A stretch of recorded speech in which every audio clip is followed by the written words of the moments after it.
Well, hello everyone, and it's great to have everyone with us. My name is Carol Walker. I was a BBC correspondent for many years. I was a news correspondent before that. I now present my own show on Times Radio, 10 o'clock till 1 o'clock, Monday to Thursday. Do listen in. There's an app that you can get it free online. Do give it a try. There's lots of interesting stuff on Times Radio. And we're hoping to feature Key4Life tomorrow. I'll stop the self-promotion there because this is all about Key4Life and the amazing work that it does in turning around the lives of people who would otherwise really struggle to play a positive role in society. And I know many of the people who are involved in that are joining us. I'm going to introduce you to the team behind these life-changing programs, and we're going to hear from some of the individuals and the businesses who have benefited from them. There will be time for questions and answers at the end. And I think if you want to ask a question when we get to that stage, you will simply have to unmute yourself, and then you can raise a question, and we'll try and leave time for that. Now, Key4Life is a small charity, but its achievements are absolutely amazing. And what's impressive is that it's brought in independent researchers to validate the work that it's doing. Around 14% of those who've been through its programs reoffend, and that compares with a national rate of 64% for reoffending within a year. So I think that is a pretty impressive record. And of course, behind those statistics are human lives, people and their families. And we're going to hear more about that over the next hour. I am particularly struck by the extraordinary techniques which Eva and her team use to try to help people break out of the negative mindset which they find themselves in through their circumstances. So that's enough from me. Let's go over first of all to Eva Hamilton, who is the founder of Key4Life. Eva, MBE, I should say. She's run amazing charities for over 30 years. She's set up this. It's already achieving amazing results. And we're also going to hear from Charlotte Turner, who is the director of Beam Research. So Eva, just explain all about what your charity does. Great. Well, Carol, firstly, thank you so much for sparing your time to come and join us today. I know you've got a big new job and we're enormously grateful. I also just wanted to thank all our wonderful speakers. We're going to be hearing some amazing things from people today, companies and our young men, and for all of you who are joining us, I believe, on one of the most important topics. So just very briefly, for those of you who don't know what Key4Life is, our mission is to reduce youth adult reoffending. And we do this through an innovative 7-step rehabilitation program. So what we first do, and it's just important, we run 3 different sorts of programs. We run a year-long program for young men who are actually in prison. They range age 18 to 30. We also work with people who are at risk of going to prison, and that's a 6-month program. And we also work with under 18-year-olds, so that's children who are caught up in knife crime. So just to share with you just a couple of, sorry, just going to go on to our next slide. Some of the statistics which actually Charlotte will also be highlighting. But firstly, really, we've touched on the reoffending rate. There's a number of different figures, but the 64% with the cohort we work with, there's a very, very high proportion of them who end up reoffending, not just once. We have as many as 10, 12 times they can reoffend. I've even got one young man who's, I think, reoffended 108 times. The cost at the moment to the economy is £18 billion is what offending is costing. And to put somebody in prison, just for the cost of putting them in prison, is £37,000. We also know that suicide is at an all-time high. If you're in prison, you're 18 times more likely to commit suicide. And what we also know is that many of our men are lacking a purpose, lacking a voice, and they're very much lost in the system. What we also know is that a lot of young men who come out of prison become homeless. From our cohort from Wormwood Scrubs 2 years ago, 78% came out homeless. Here, the average statistic is 48%. Great. And then moving on, just very, very briefly. So what is the model? The model has come out of really about, as Carol alluded to, my 30 years of running lots of different charities. But essentially, what we look at is emotional resilience, employability, and ongoing support. So I just want to share with you that there's a lot of pain people are carrying, as we all know from our past, right? Many of the men we work with, their mums, they don't have a father. Some of them have got learning difficulties. Some of them have got caught up in drugs. Some of them have got had mental health issues. So what we see is many issues that, you know, really can affect why so many people get caught up in negative behaviors. So what we do is we use horses, music, and football. We bring horses into the prison. The horse is the most incredible tool we use to mirror what's going on inside of these young men. And the horses, the men just love. The music is a huge part. We unlock creativity is a big part of Key4Life, and football. So we work with Chelsea Football Club and QPR. QPR has been with us almost since the word go. So a lot of the early work we do, and it's led by one of my team, Dave Gardner, is all about emotional resilience. It's about unlocking the negative patterns that these young men are carrying. What we then do is we bring in, and we've got an amazing array of Joanna, who heads up our mentoring with the support of Steph and Stephanie and Nikki. They do an immense amount of work in identifying people out there. It could be from companies from a different walk of life to the young men, and they twin them up with the young men, these mentors. And that is hugely important. The next element of the work we do is preparing the young men for the world of work. So we will spend, even in prison, 2 hours alone on handshaking and eye contact. A lot of these men lack huge confidence. So we then bring the companies into the prison. We might have up to 35 companies, and they will then interview the young men. And they will give them, for some, it's their first time they've ever been interviewed. When they then come out of prison, very quickly, we go to probation, we suit them, we boot them, and we get them on work tasters. Work tasters are probably the 3 days, the most important part of the model, once we want to start preparing them for the world of work. So those 3-day placements are the catalyst into employment. We then go and do things like rural residentials. We spend a lot of our time down in Somerset, where the horses reappear. We even have a wonderful food cell, a food truck. We've converted 2 prison vans into food cells. So we get the young men out experiencing work, experiencing placements, with a view to then getting them into employment. Every 6 weeks, we run workshops, which are support meetings to help these men, and many of the alumni from years back can re-engage with that too. And then finally they graduate. And just to explain that, our latest thing we've added into the model, which I think is really important, is key mentoring. So we now train up our young men like Liam and others to be key mentors and to give back and help others. Great. So that's in essence what the program's about: emotional resilience, employability, and ongoing support. So what is, just finally, I wanted to touch on, for me, what is probably one of the most important areas is employment. If we don't get these young men into work, what we do know is they will be up to no good. They will be back on a negative path. So what I also can tell you is that over 50% of UK companies say they would not consider employing an ex-offender. 49% of UK companies believe people with criminal conviction are not highly motivated or would not be reliable.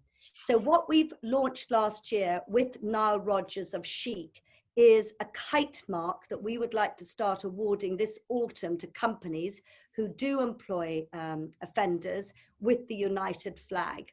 So if I could just finally just touch on, this is the flag. I've even got one of them here to show you. It's slightly different to the one there, but we have flags that we are going to be awarding, and the horses are going to be giving out these flags to those companies that are really walking their talk.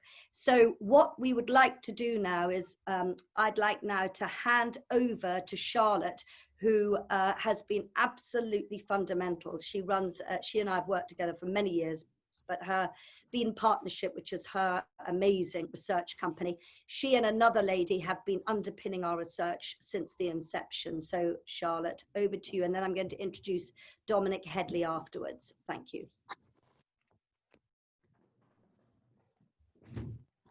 Thank you very much, Eva. Let me just share where we got to. The purpose of my few minutes is just to give you some background on the impact assessment that we have conducted for Key4Life over the last few years. I'll skip that bit. That was just background. I work with lots of different charities in this space, and the key thing we've worked with all of these organisations is to really understand what the difference is for that organisation, and I'm therefore going to focus on what is distinct about Key4Life. First of all, three things really to share. The first is a little bit about the cohorts and the participants who take part in Key4Life across both different types of the at-risk and the prison programme. 88% have previous convictions, and just over a third have 10 or more convictions. Over half have left mainstream education before they're 16. You could read the other bullets below. The key thing is that this is stronger and larger figures than the MOJ release for prisoners as a whole, and therefore Key4Life are not getting those low-hanging fruit. They're getting people who are in need and in that cycle of reoffending. And crucially, it is also really clear, Eva's already talked about homelessness, half are roughly sleeping or safer surfing at the beginning, but mental health and drug and alcohol dependencies are also really important to note here. The Prison Reform Trust has done some analysis that 1 in 7, 14% of offenders have mental health issues. It's 41% of Key4Life participants. So a lot of that underlines the importance, as Eva was saying, of that unlocking element at the beginning.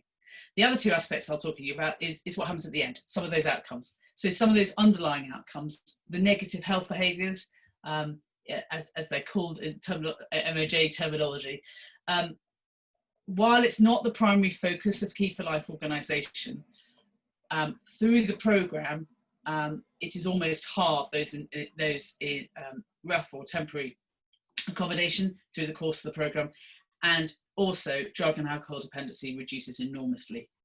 Crucially, on the balance of that and positive behaviours, 75% have improved their relationship and support with family and friends. In terms of emotional resilience that Eva's already talked about, 73% improving their ability to deal with emotions and to deal with problems as they arise. We use the Warwick Edinburgh Wellbeing and Resilience Scale, and really shows a significant difference over time. And those two elements are absolutely key and have been identified by the MOJ as being key to achieving sustained employment and sustained lack of reoffending. So these are the underlying factors. We're not just going to talk about employment and offending because these are crucial in helping us understand for each of the different programmes some of those aspects that we know help sustain positive behaviours going forward. And on those employment and reoffending, just for Key4Life, 17% of ex-offenders sustain a job within a year of their release. For Key4Life overall, just over half, 52% are employed by the end of the programme. That reduces down, as you'd expect, 6 months later. But that's the 43% is equivalent and directly comparable with the 17% overall across the UK. So you can really see the difference that Key4Life make here, twice as effective in terms of employment outcomes. And in terms of reoffending, the average for this age group, this gender, and these type of sentences, which tend to be quite short sentences and multiple convictions, is 61% are reoffend within a year. For Key4Life participants, it's 18%, rising to 19% 6 months later. And that's across the nearly 200 participants that have taken part in Key4Life to date. So those are the 5 identified outcomes in Key4Life's theory of change, and the data that exists behind each of those. As we're just running through, one other element from a business perspective that's really important to pick up. Key4Life work with mentors, particularly from businesses, and we've just completed a second wave of research amongst mentors to see some of the impacts of that. And just a couple of things to bring up. 9 in 10 say they've used... You'll have to make it quick, I'm afraid, because we've got lots to get through, Charlotte. Absolutely, this is the last slide. So it's 9 in 10 have used the skills they've developed through mentoring, key thing, and 81% of mentors are in work, and half of those say have got involved through their employer, now feel more positive about the employer. It's important. What they're basically saying, we've seen time and time again, is the skills developed through the mentoring of Key4Life help them in personal and professional life. There's lots more data on it. This could be shared after the webinar. Thank you very much. Sorry to interrupt you, because it was fascinating data, but we just, you know... it was finished. I was finishing off there anyway, no problem. Sorry to interrupt you. Should we bring in Dominic Headley, who is the director of DHA, and he's going to talk about how to help employers to recruit ex-offenders. Dominic, you must find that quite a lot of employers are still quite resistant or worried about taking on ex-offenders. Hi, Carol. Thanks everyone. Nice to join you. Yes, we do find that a lot of employers are still reluctant, but there's been such a wealth of work being done over the last few years by Key4Life and others in this space that we noticed just over a year or so ago that the tone had changed. And in fact, very many employers have been coming to me and others across all sectors, mainly because of skills gaps, to look for support on how they could access a wide talent pool, including people with convictions. So very many employers that I've been working with over the years have been giving people and willing to give people a second chance. And what my job is really is to help provide them with the tools, the skills, the knowledge and confidence in able to do that. So my job is to support employers to recruit safely and fairly. And what I often say to an employer is, if you get your safeguarding right and your recruiting safely element right, you can actually be more inclusive because you can make more confident and informed decisions when dealing with someone who's got a criminal record. And why that's important is, you know, contrary to many employers' understanding, and this is one area where straight away we provide the statistics around how many people in England and Wales have a criminal record. They are huge. Over 11.7 million people are recorded on the police national computer. Around about 20 to 25% of our working population have a criminal record. So it's definitely not a niche issue. You know, we have huge amounts of people who may face barriers to employment. And the first barrier that they may come across is the application form. Even the question that we're asking of a person on an application form can lead people to either not apply for jobs or lead to that application being sifted and put in the bin. You know, as Eva said, 50% of all employers would be reluctant to take on someone with a criminal record, and criminal record declarations on application forms are used in many instances to sift. So the first problem that we need to address, or one of the problems we need to address, is the tick box approach. Very many of you will have heard about the Ban the Box campaign. I more focus on the legal sides of it because I was a legal officer. And from the Information Commissioner's side, there are problems around having a tick box approach on an application form. And one of the reasons they'll say is it's excessive, it's overly intrusive, and it's unfair to all applicants. And the principles of fairness is one that's really, really key. If we do not have a recruitment process that is fair to all applicants, including many with a criminal record, then that in itself may mean that it doesn't comply with data protection.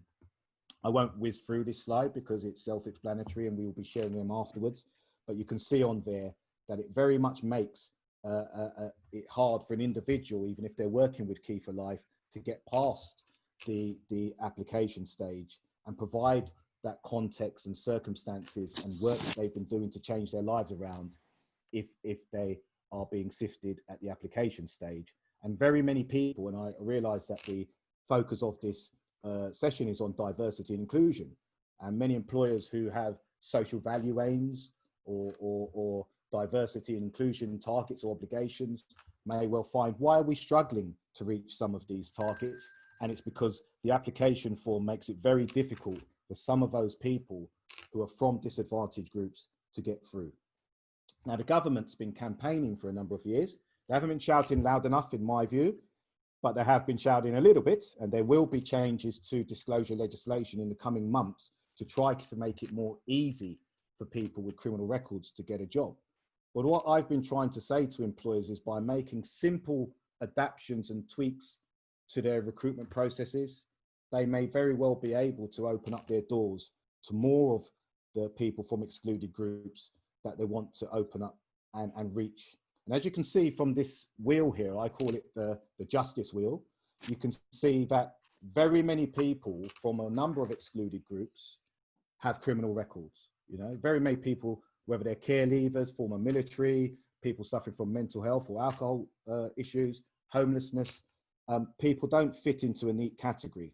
And often an employer might say to me, you know, I want to put together an employability scheme for somebody who's homeless, but I'm struggling to make it work effectively. And I say, well, if you're excluding people because of their criminal record, then you will be missing your aims.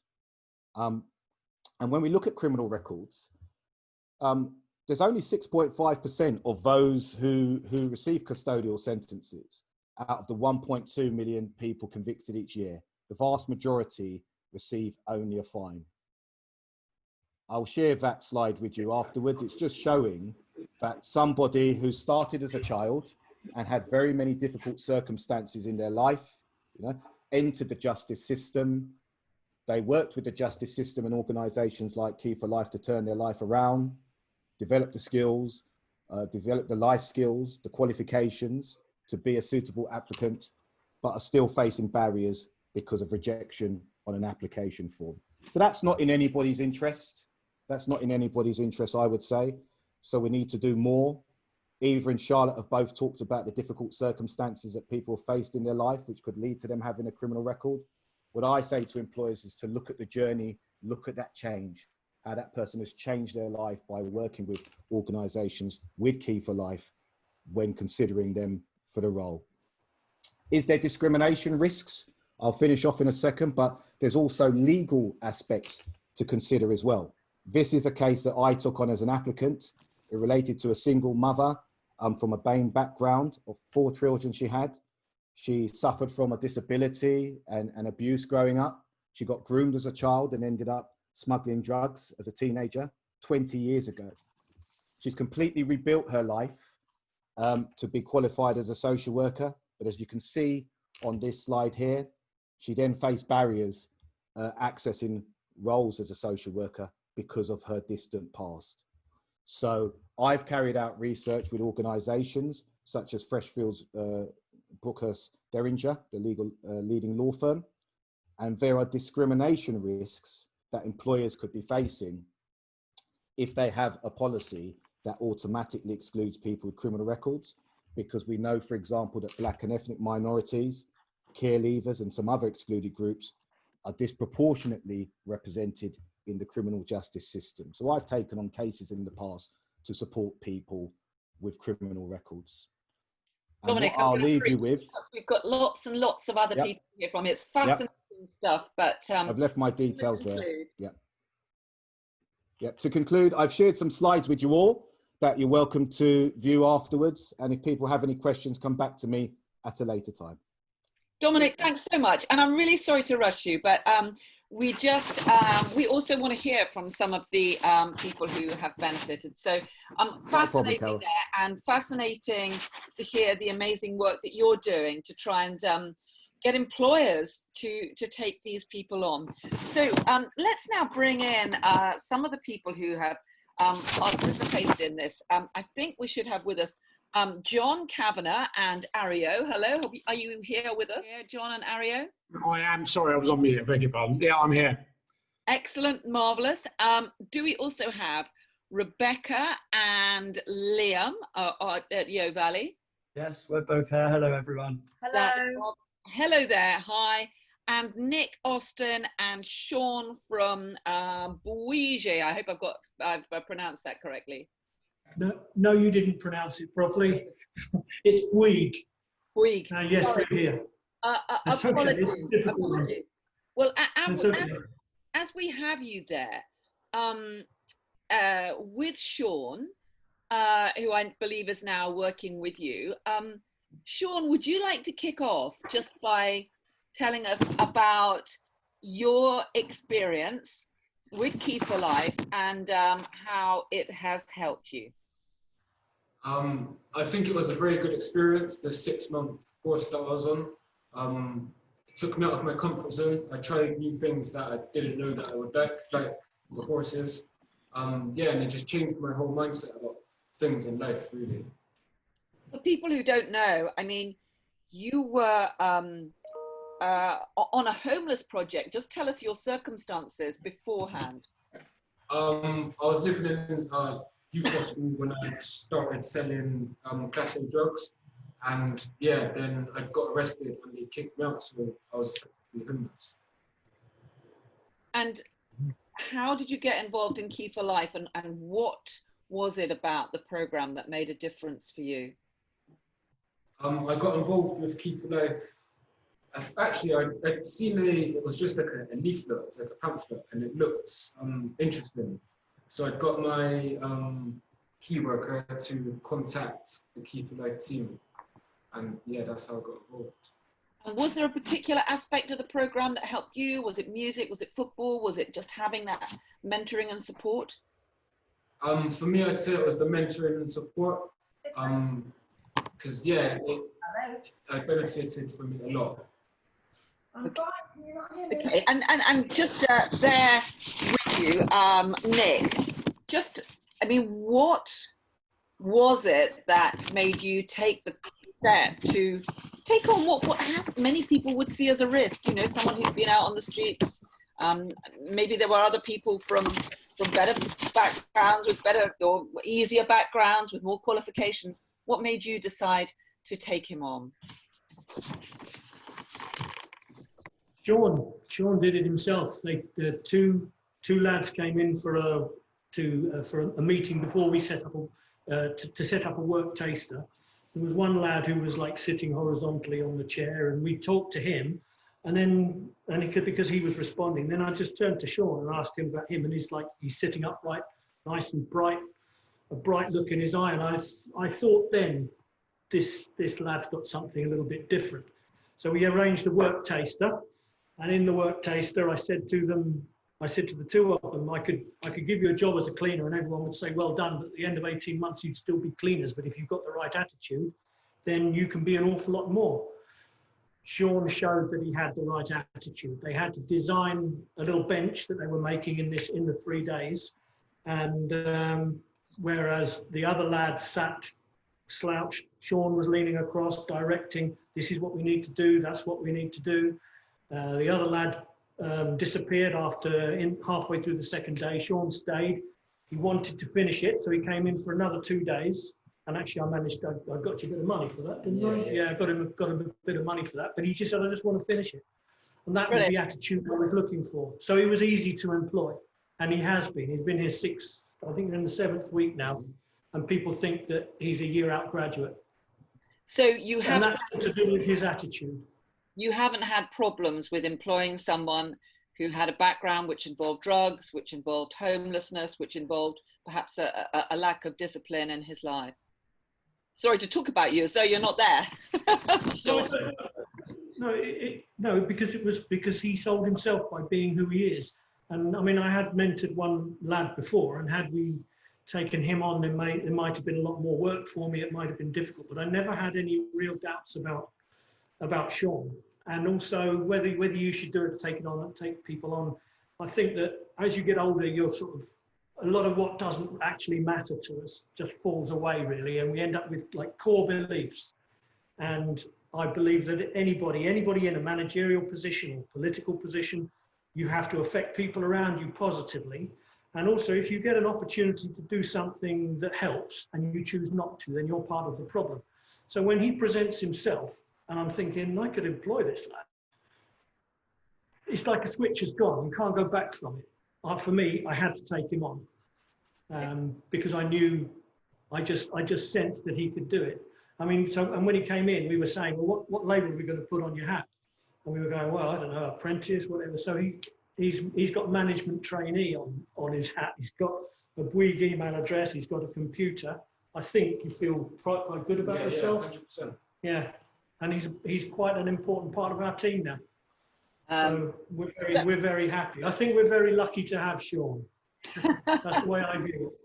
That's very inspiring. Well done, Sean. And thank you, and well done too to Nick. Let me go, as I go up my list, to Rebecca and Liam of Yo Valley. Are you both there? Can you speak to me? Certainly. We're both here. Marvellous. Hi there. Hello.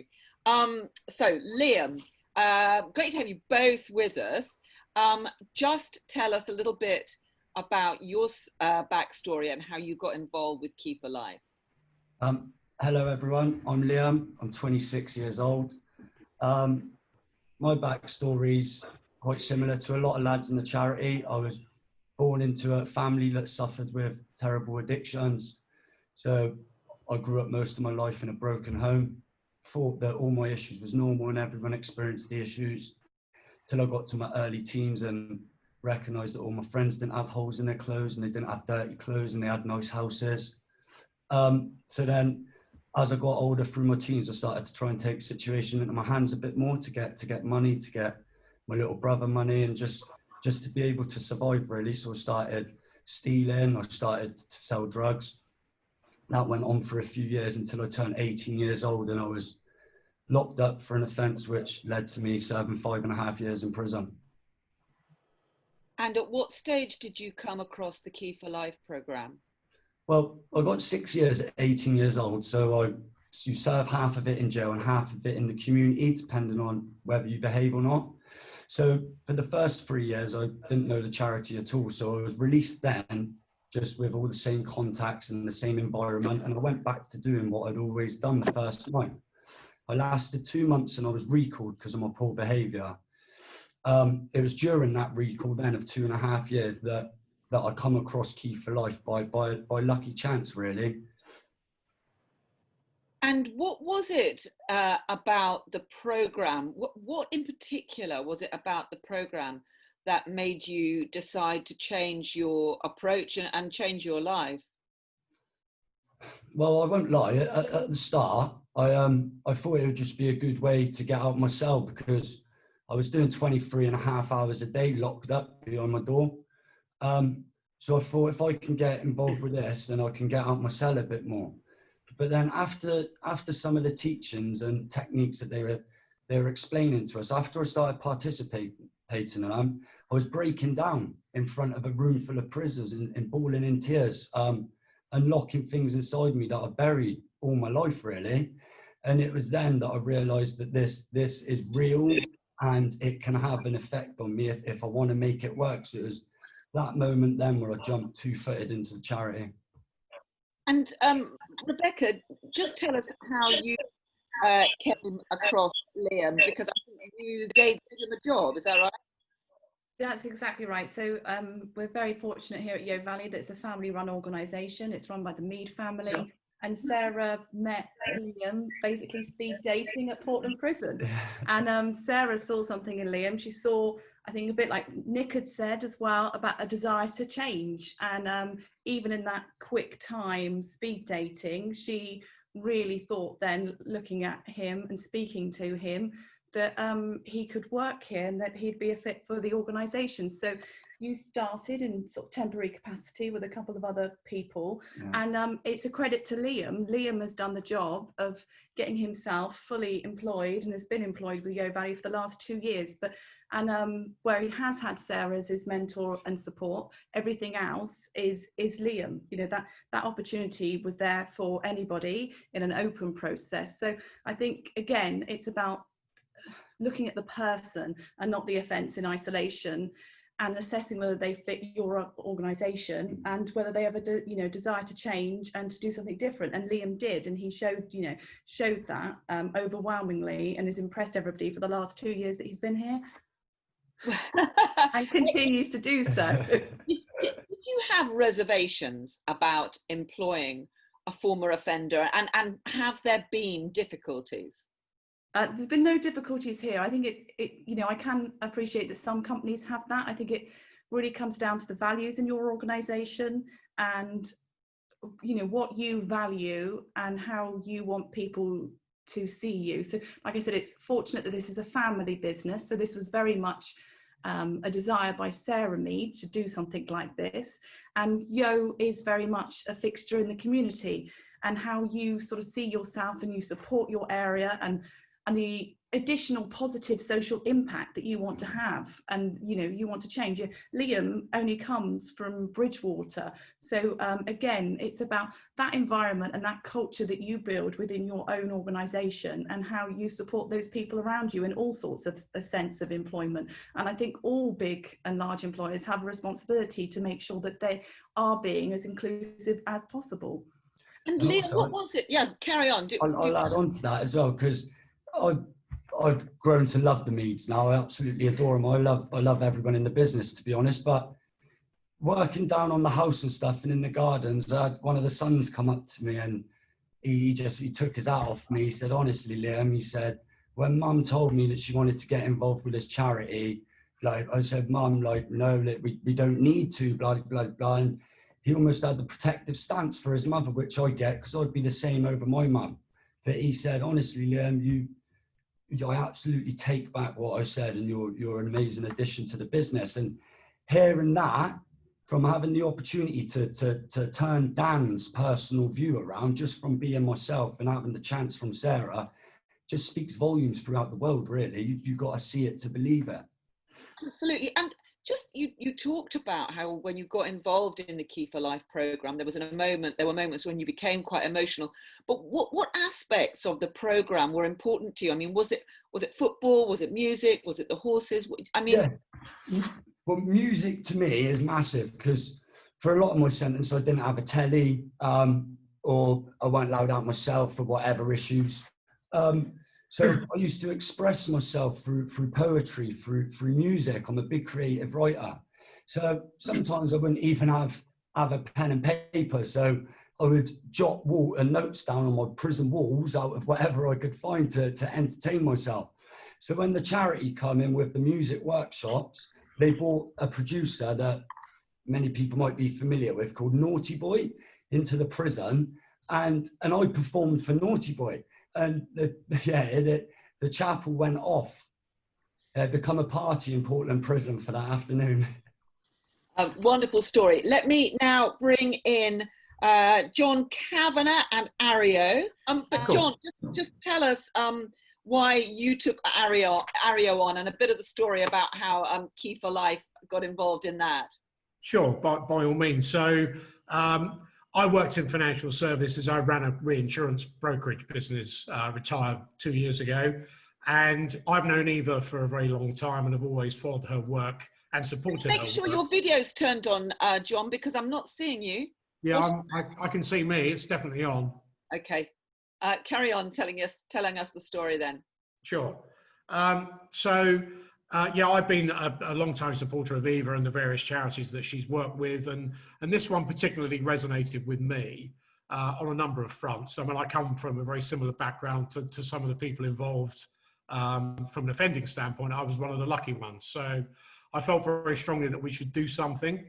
And obviously financial services is very tricky, and I listened very closely to what Dominic said about the difficulties in employing offenders, and that's particularly the case in financial services, where we're handling customer money and there's a lot of confidentiality involved. So we started off at Willis Re, taking people on work tasters.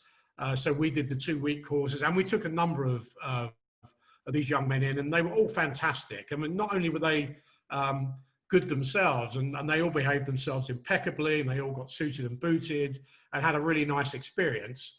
It was a wonderful experience for our staff too, because they'd never really interacted with young offenders. and had a perception of individuals of that nature that changed radically, because these guys came in and they were very impressive. So our next step really was to persuade our regulator that we could actually take people on permanently in financial services. And indeed, that's what we did. I went and personally saw the regulator and said how unfair the situation was, that we were unable to take people on with a criminal record. And they acknowledged that and said, look, you know, within a framework, we think we can make something work. So I came across Ario, first of all, in prison. You know, he'd been a naughty boy, obviously. I think he was very determined to change his life. I really liked his style and I really liked his attitude and his determination to really make a change. So I managed to find him temporary work with a friend of mine in financial services. That was for, I think, 9 months. And when that came to an end, I employed him within Willis Re. So he started off working within the sort of clerical framework of the business. And I'm very happy to say he's been there 3 years now and works with the broking team. So it's an incredible turnaround, and he's just a great example of what can be done with this charity. So he's now a significant team member in a very high-powered broking team, but doing very high-powered work. You know, he's been able to develop computer skills. You know, he interacts well with people, and it gives me great pride to see him walking around the city in a suit, I have to say.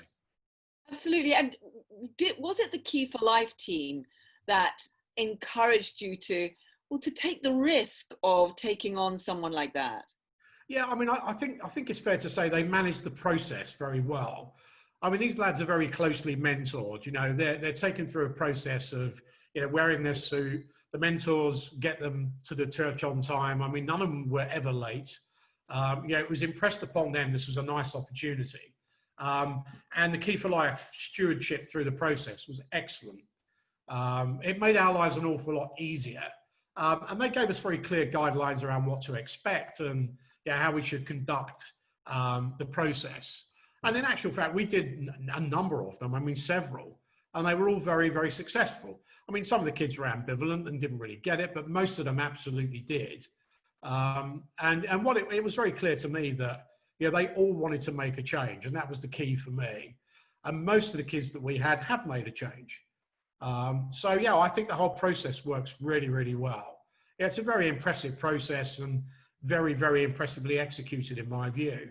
And it makes it very straightforward for the employer to engage at every level, you know, ranging from the work tasters to full-time employment. Yeah, brilliant. Thank you very much indeed. Now, I can see we've got 73 participants, which is fantastic. And I'm just wondering if anyone out there has got a question they'd like to ask. Carol, we do have Ario on the call. Ario is on. Oh, Ario? Ario, let me bring in Ario. Ario, do join us and tell us about your experience. Good afternoon. So I met Key4Life towards the start of 2016. I met them in prison. So they entered a prison called ISIS. I was in prison for a drug offense at the time when I met them. Ario, I'm going to interrupt you just to ask you if you can turn on your video. There should be a little symbol bottom left of your screen. Then I've got it. I've got it. Hear you. I've got it. Wonderful. Yeah, we've got you. Ario, sorry to interrupt. Carry on.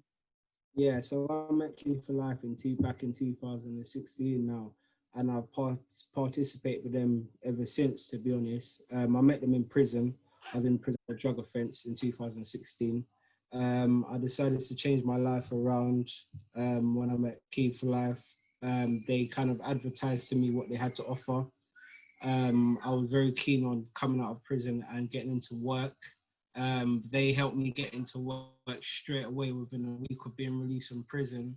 The first job that they got me was a work taster for 3 days at a insurance syndicate called Chaucer.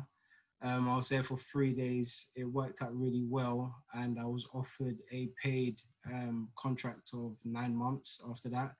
I believe this was the start of my career within the city, as I now work for Willis Towers Watson, also within the city, which is a broker's firm. And since working with Key4Life, I've gone back into prison I've done a bit of mentoring, and I've engaged with Key4Life quite closely.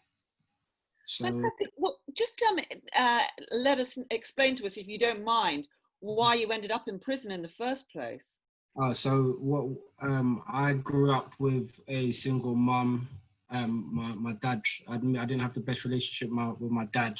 I believe that my mum, I grew up with I have an older brother. So in order for my mum to obviously, my mum had to make sacrifices, and I was working long hours in order to provide for us too. Which kind of meant that she wasn't around majority of the time after coming back from school and stuff like that for me. So I feel like for me that's where kind of I grew a bit more closer to my friends, and I kind of followed them for advice and stuff like that. So I feel like I fell to the streets because of that, because I feel like that was my turn to point, as I didn't have my mother at home because obviously she was working. So I feel like I had to financially support myself. I wanted to be independent, and I didn't do well at school, so I didn't really feel like the university was an option, or getting a big job was an option for me at that stage. So I fell into drug dealing. I was doing really good at it. Well, I thought I was. For a period of time, obviously, I got caught, and yeah, and then I had to do a sentence, and obviously from there, I decided I saw the impact it made on my family members, and obviously not being able to see them, it kind of touched me in a certain way. So from there, I wanted to make a change. So I made sure when I came out of prison, I made a change. That's a very inspiring story. Thank you very much indeed. Now, I'm just going to, we've got one or two messages that have been put in that I'm just going to read out. From Chitupa has said, very inspirational and enlightening stories. Sean and team, we all need to take accountability for everyone in society. Mary Claire Rodwell has also messaged to say that she's learned a lot, well done, and wants to know how she can help. And we have got Lilia saying that BNB Tideway West has been collaborating with Key4Life for the past 3 years. A wonderful organisation, and great to hear other employers' experiences. So it's wonderful to hear all of that. And I would like to just leave chance. Does anybody out there have a question? I think if you just speak out, wave, I should be able to see you. It's Ben Gooding here, Chief People Officer from Fevertree. I think this is brilliant, really, really, really inspirational, and actually quite moving, I found. Question in terms of companies getting involved is this supported at all through the Apprenticeship Levy Fund, the government's fund? No, it's not, no. But it probably should be. We should be probably looking, maybe we can talk afterwards about that. Absolutely. And how do companies get involved? I mean, is that, we can take this offline, but is there a process or? Going to do a next steps just in a few minutes. So okay, okay, brilliant. Thank you. That would be great, and it would be wonderful, I think, if companies like yours could get involved. I wonder, actually, while you're there, I mean, is it particularly difficult at the moment? We keep hearing about so many companies that are firing rather than hiring, and I wonder whether that makes it even more difficult to find the sort of placements that people need. We've been lucky enough, actually, we haven't let anyone go. We didn't furlough anyone through these times. So I think we're one of the fortunate minority out there. But I feel sorry for the companies that have had to, and surely, yes, it will be more difficult for them, unfortunately. Yeah, Eva, I don't know if you want to answer that point, because I think people would be interested to know. It's a very difficult time for anybody looking for work, let alone some of the people with the difficult backgrounds who you're doing so much to help. Yeah, I mean, you're absolutely right. I think it is going to be very difficult. We are very much looking at where there are gaps out there, where there is skill shortages. And really, I mean, we are, I suppose, more like a boutique charity because we're small. I mean, in Bristol, where I am at the moment, a number of companies have approached us looking for people. What we're having to do is kind of pick off where we think is appropriate, get our men ready and get them in there as quick as we can. So I had one lad lined up yesterday for a fantastic job, and he got pipped to the post on the 11th hour by somebody else, and they were waiting for him to start this morning. So I think the market is flooded, but with people looking for work, because it's a very difficult time for everybody. We are just going to have to work that bit harder and have more employers aware of what we do and the service our young men can provide them. So Carol, in short answer to your question. Lovely. Who else has a question out there? We've got lots of people. I think if we dive in, speak, wave your hands, we should be able to see you.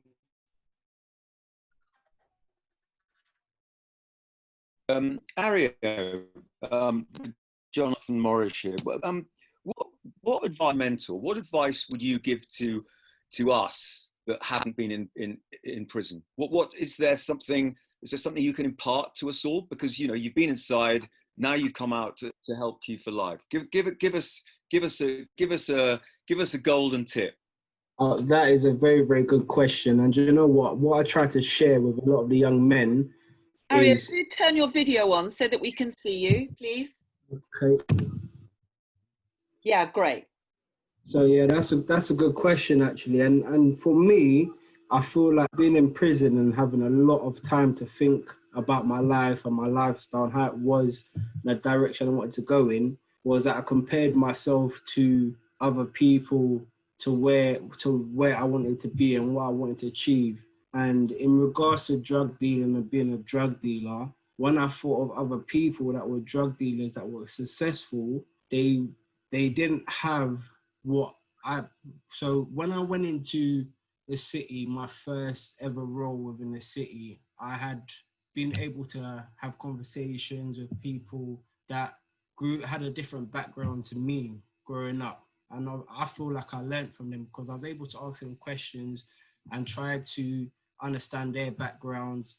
And a lot of people came back to me saying that they had families, that they had mortgages, they were married. And when I compared that to a drug dealer's lifestyle, a lot of drug dealers were not married, do not have families, and do not have mortgages. So at that point in my life, I kind of looked at the ratio between a good lifestyle, a legit lifestyle, and what people get out of it, and an unlegit lifestyle, and what people get out of that.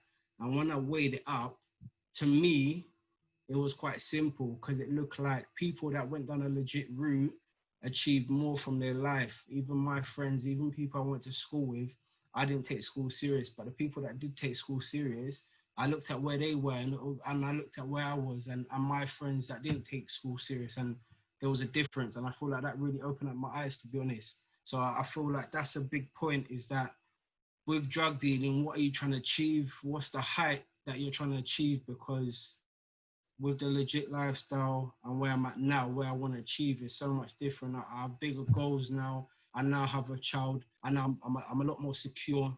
And I didn't have that before. That's the thing. I didn't have that security. I didn't have that backing. So I believe that I'm in a lot more better position now, that I can financially support myself and my family now. And I never had that stability before when I was drug dealing. Ario, I would also be interested to know, what was it about the Key4Life program that made a difference? I mean, was there a particular aspect? Liam talked about the music. Was there a particular aspect that helped you? There was. I feel like at that point, the people that were working around Key4Life, I feel like that it was a great team. I feel like I was able to relate to them at the time. So when they actually came into the prison, there was one thing, like, to be honest, when someone's coming and they're throwing all these things at you, saying they can help you do this, it's a bit overwhelming. And you don't know if to believe it or not, because at the end of the day, like even my story in particular, me saying it to someone that has no idea about the charity, it's a bit overwhelming. I can understand that. It's like, is it true? Is it not true?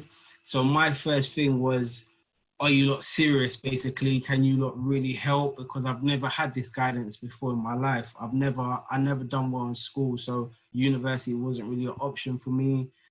So having that sort of guidance and that path for me that was put in path, at first, to be honest, I couldn't believe it. But after from the working conversations, I got on board. That's wonderful. Thank you, Ario. I've got a question here. Can I just make an observation, Carol? Sorry. I think what's really important is, as I'm a huge believer in United. Clearly, since the pandemic, society's changed massively, triggered off very much by Black Lives Matter. What I think is really important is that people like Ario, we capture what he thinks he brings to his employers, because I think then that will help us be able to express and communicate better to future employers who are resistant at the moment to employ people who've been inside. Clearly, Ario and Nick bring a massive amount to an organization.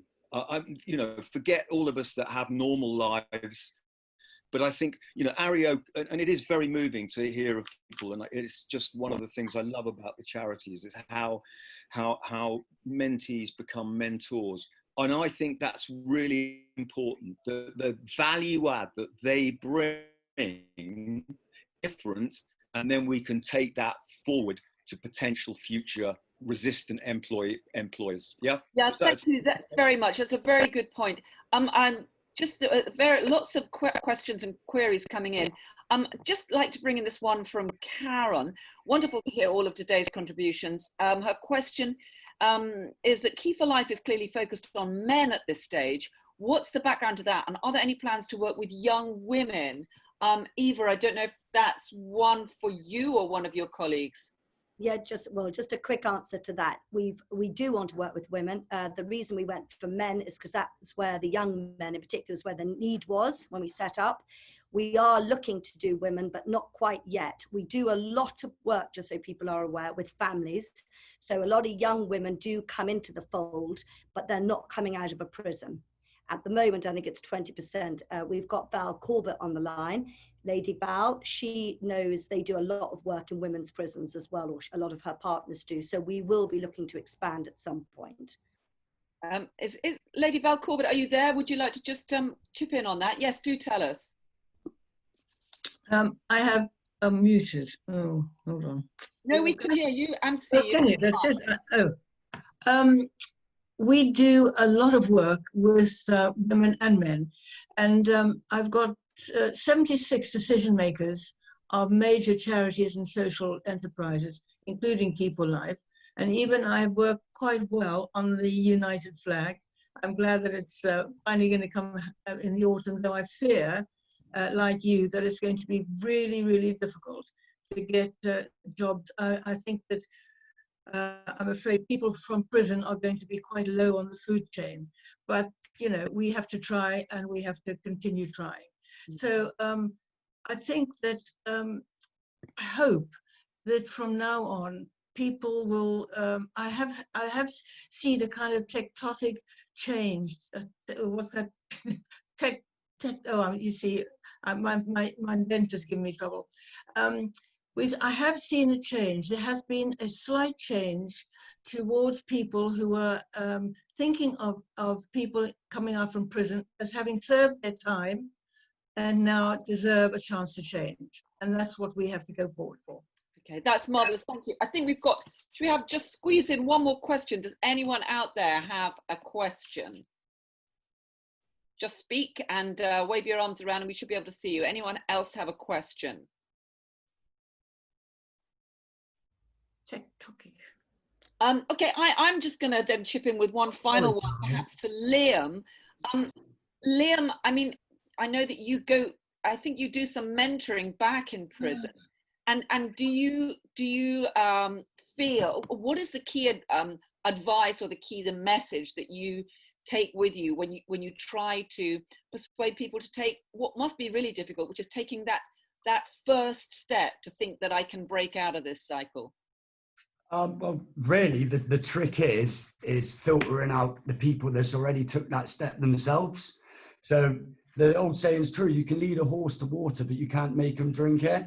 So it's the lads that really want the change and the desire to change are the lads what I will heavily invest in and mentor. So yeah, I'm a mentor now. I go into the prisons across the country, schools, different community, and I just reassure them that what they might be doing now might not be the right way to live their life, but they're learning resilience and all skills are transferable. So lads that are selling drugs, for example, like we bring them onto the food cell now, the burger van, and their heads fall off. They're like, this is exactly what I do with the other stuff.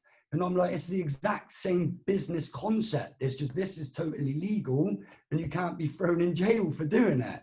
So it's about just showing them the change really. And and making sure that they want that themselves before you overinvest. Marvelous. Now, Eva, I know you need a bit of time to talk to people about the next steps. It was fantastic to hear some businesses like Fever Tree interested in trying to get involved. Do you want to just take people through the next steps? Yep. Carol, thank you. So just very, very quickly, for those of you who are not familiar with Key4Life and you would like maybe a half an hour Zoom meeting with us, or even a face-to-face if you'd like that, we'd love to do that. Secondly, Dominic Headley has already run earlier this year at Chelsea Football Club, a fantastic workshop for employers about how to employ an offender. We're looking to do that again in late September, October, around our 8th birthday. Then we would love work tasters, 3-day work tasters. We're always after those, please. So valuable for the young men. And then obviously you've heard about the mentors. We've got, I don't think Liam has probably seen it, but Philip Rapp, one of Liam's great mentor who played a key part in his life, turning his life around. He and many others, some of you like Jonathan Morris as well, and others I've seen are on the call, which is brilliant. But if people would like to become mentors, we're quite full for the next 2 programs, but please put your name down and we will get in touch. And then really just looking at becoming a partner. You know, there is a number of key companies who do put some money into Key4Life, and you know they get a lot out of it. We put a package of support around those businesses like Schroders, like Wilmot Dixon, like KPMG.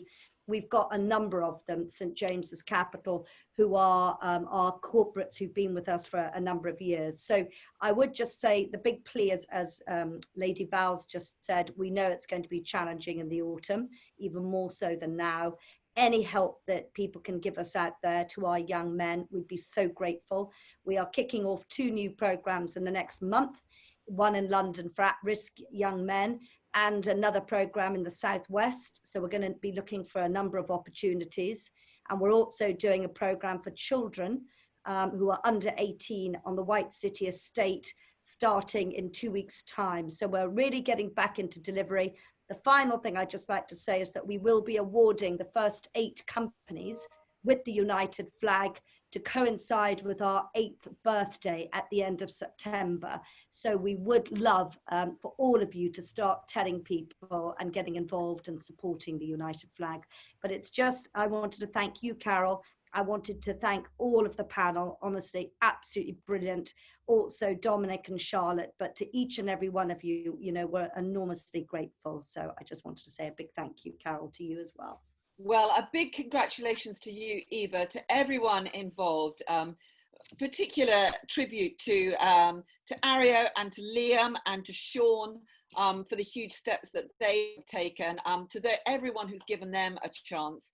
I know that Key4Life, I'm sure, will be maybe tweeting out a link to this session. So I think we could all perhaps at least retweet that and spread the word about the amazing work that you're all doing. And I've been honoured to be involved in such a small way. So thank you all very much indeed, and have a great afternoon.